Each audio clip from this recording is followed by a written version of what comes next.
Bismillahirrahmanirrahim. Assalamualaikum warahmatullahi wabarakatuh.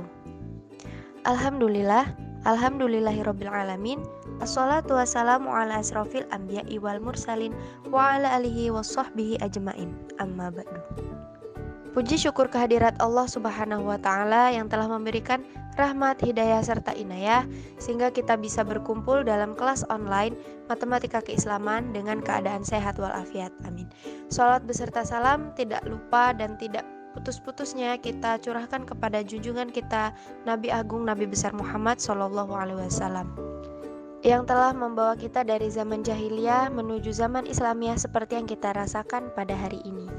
Yang sama-sama kita hormati Bapak Reno Septaneri MPD selaku dosen pengampu mata kuliah Matematika Keislaman dan teman-teman yang insya Allah diberkahi oleh Allah Subhanahu wa Ta'ala. Amin.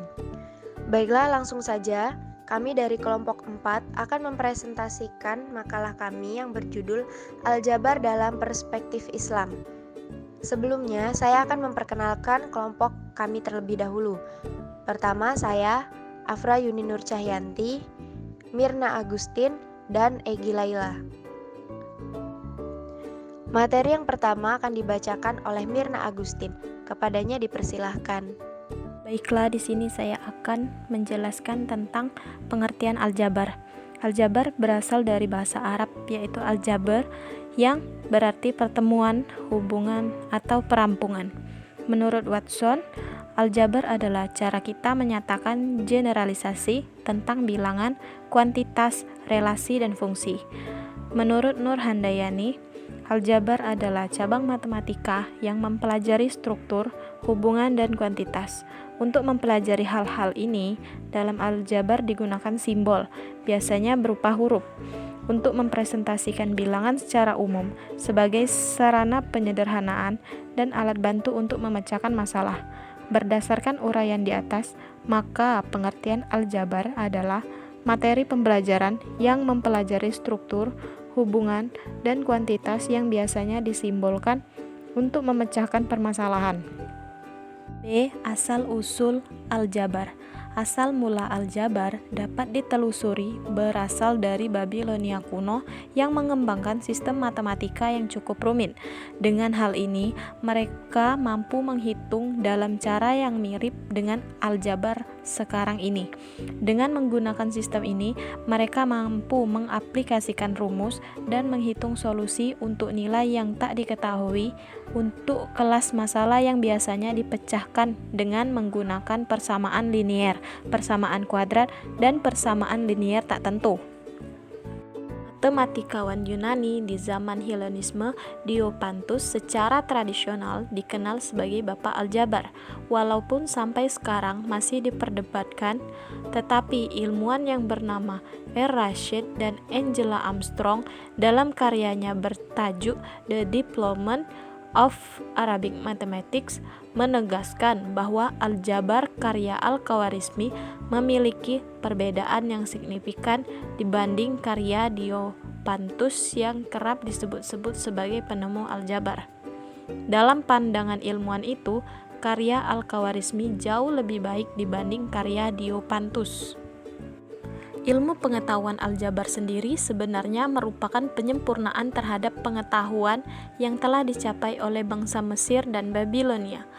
Kedua bangsa tersebut telah memiliki catatan-catatan yang berhubungan dengan masalah aritmatika, aljabar, dan geometri pada permulaan 2000 tahun sebelum Masehi. Dalam buku Arithmetica of Diopantus terdapat beberapa catatan tentang persamaan kuadrat. Meskipun demikian, persamaan yang ada belum terbentuk secara sistematis, tetapi terbentuk secara tidak sengaja melalui penyempurnaan kasus-kasus yang muncul. Karena itu, sebelum masa Al-Khawarizmi, aljabar belum merupakan suatu objek yang secara serius dan sistematis dipelajari. Baiklah, saya kembalikan kepada moderator. Terima kasih kepada Mirna Agustin. Selanjutnya akan dibacakan oleh Egi Laila. Kepadanya kami persilahkan. Baik, terima kasih moderator. Di sini saya akan menjelaskan tentang tokoh-tokoh pelopor aljabar. C. Tokoh-tokoh pelopor aljabar. 1. Al-Khawarizmi. Muhammad bin Musa Al-Khawarizmi adalah ahli matematika, astronomi, astrologi, dan geografi yang berasal dari Persia. Dalam pendidikan telah dibuktikan bahwa Al-Khawarizmi adalah seorang tokoh Islam yang berpengetahuan luas. Pengetahuan dan keahliannya bukan hanya dalam bidang syariat, tapi di dalam bidang falsafah, logika, aritmatika, geometri, musik, ilmu hitung, sejarah Islam, dan kimia. Beberapa cabang ilmu dalam matematika yang diperkenalkan oleh Al-Khawarizmi seperti geometri, aljabar, aritmatika, dan lain-lain. 2. Al-Qolasadi. Al-Qolasadi dalam mengembangkan ilmu matematika sungguh sangat tak ternilai. Ia sang matematikus muslim di abad ke-15. Kalau tanpa dia, boleh jadi dunia tak mengenal simbol-simbol ilmu hitung. Sejarah mencatat, Al-Qolasadi merupakan salah seorang matematikus muslim yang berjasa memperkenalkan simbol-simbol aljabar. Simbol-simbol tersebut pertama kali dikembangkan pada abad 14 oleh Ibnu Albana, kemudian pada abad 15 dikembangkan oleh Al-Qolasadi. Al-Qolasadi memperkenalkan simbol-simbol matematika dengan menggunakan karakter dari alfabet Arab. 3. Saraf al-Din al-Muzaffar Ibnu Muhammad Ibnu al-Muzaffar al-Tusi, tahun 1135 sampai 1213, adalah matematikawan dan astronom Islam dari Persia. Sarif al-Din mengajar berbagai topik matematika, astronomi, dan yang terkait seperti bilangan, tabel astronomi, dan astrologi. 4. Omar Khayyam. Omar adalah seorang figur yang berpengaruh oleh Islam. Sarazuri tahun 1250 sampai 1300 menyebutnya sebagai pengganti Ibnu Sina, seorang ahli matematika sekaligus filsufus besar. Dalam hubungannya dengan Omar Khayyam, Kara-Den Fox menyatakan bahwa keahliannya sebagai seorang ahli geometri setingkat dengan pengetahuan kesastraannya dan menguak kekuatan logika dan kecerdikannya. Sekian, saya kembalikan ke moderator. Terima kasih kepada Egi Laila. Selanjutnya, materi akan dibacakan oleh saya sendiri. Ide aljabar Al-Khwarizmi.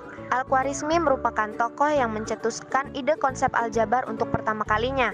Dalam buku Hisab Al-Jabar wa Al-Muqabalah, Al-Khwarizmi memulai idenya dengan mendefinisikan istilah-istilah dasar matematika yang tunggal penting di antara aljabar seperti sesuatu atau variabel, suatu hal yang tidak diketahui, dan kuadrat.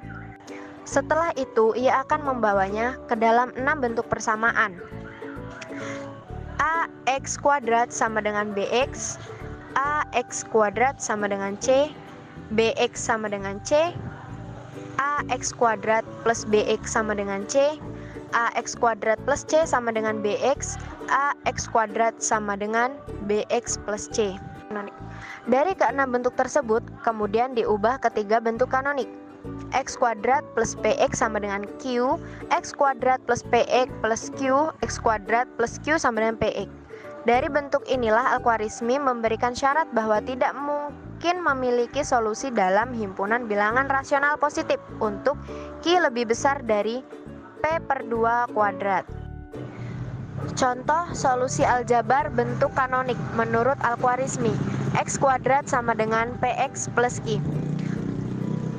Versi Al-Khwarizmi, 1 kuadrat dan 21 dirham sama dengan sejumlah 10 akar. Bagi bagian yang ada di akar dengan 2. Hasilnya kalikan dengan dirinya sendiri, kurangkan dengan 21.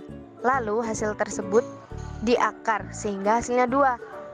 Kurangkan hasilnya dengan setengah angka dari akar sehingga hasilnya 3. Tambahkan hasilnya dengan setengah angka dari akar sehingga hasilnya 7. Inilah solusi yang diperoleh. Kesimpulan, Al-Khwarizmi mampu menggunakan aljabar ke dalam penjelasan bahasa sehari-hari. atau natural language. Akhir-akhir ini ketika aljabar diperkenalkan, sebelumnya telah diperkenalkan terlebih dahulu tentang simbol variabel. Pada 3 dekade ini, masalah tentang simbol telah diperkenalkan pada sekolah dasar sebagai persiapan menuju ke jenjang sekolah menengah. Sedangkan yang dialami oleh Al-Khwarizmi menggunakan aljabar menggunakan bahasa-bahasa yang familiar dalam kehidupan.